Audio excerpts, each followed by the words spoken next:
I do have to talk about it because it's one of those that I know everyone is waiting for, and that is to talk about this pairing right here with you and Sabin. And like I said, truly one of the most influential and just best tag teams, especially of my generation here. One of the favorite matches I can bring up is you guys versus Team 3D at Turning Point.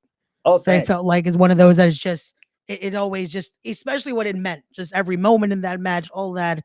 Um, for you guys, what was that just seeing what it became? Because I can imagine we were thinking of the first pairing going to Japan and then finally bringing it over to the States. Was it something that you would ever think it would be as influential and something that till this day it's like a lot of people telling you guys, hey, you guys inspired us to want to be wrestlers or be a part of the business like this?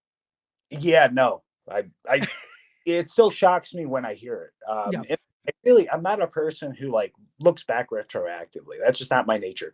Gotcha. Um, I don't really like consider things I've done because, for better or worse, I'm always focusing on the next thing, right? Like I'm always focusing on new things, whether they're wrestling related or not these days. And I love to learn, right? So we learned tag team wrestling, and it was a struggle for us to get the machine guns formed in TNA, believe it or not.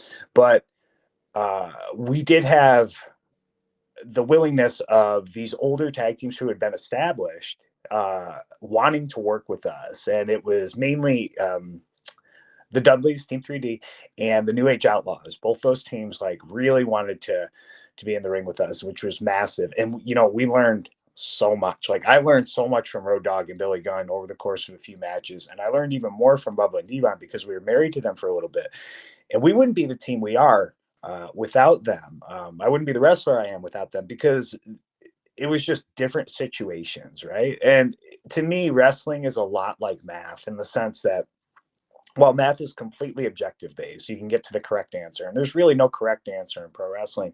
You have to almost make mistakes. You have to be put in uncomfortable situations and figure out what works and what didn't work. Like what was flawed in that equation that led to you not getting the right answer, or who explained the parts of the equation that you had no idea what the variable meant.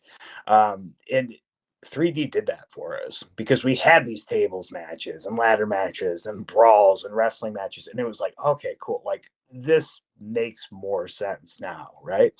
So having that experience, which teams now, younger teams now, there aren't really teams like that for them to learn from. Like there aren't these teams that necessarily made millions of dollars in WWE for them to just sit under the learning tree of, and that sucks. Uh, you know, you look at the teams from our generation that really killed it, and obviously the Bucks, right? So much so they have their own company, which is awesome. The Briscoes and us, and that was kind of like more or less what it was for the longest, as far as teams that were like still actively competing. And you know, you can only work two of those three teams now, and FTR is very good too, and that's probably the closest derivative from a WWE standpoint that you can go learn from to learn that style.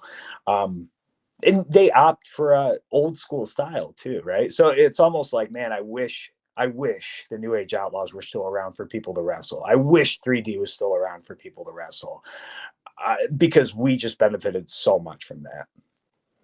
And I feel like that's become a lot of times now for you guys, like a lot of people wanting that as a part of almost everyone's dream list of wanting to face the machine guns.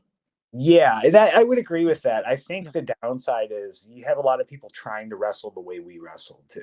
That And yeah. the style that we wrestled was born out of necessity and our artistic minds, right? But doing what we do, or trying to do what we do may work, but maybe that's not the best approach, right? Just Gotcha. because you have a favorite wrestler doesn't mean that you necessarily should try to wrestle like them. Maybe, maybe not.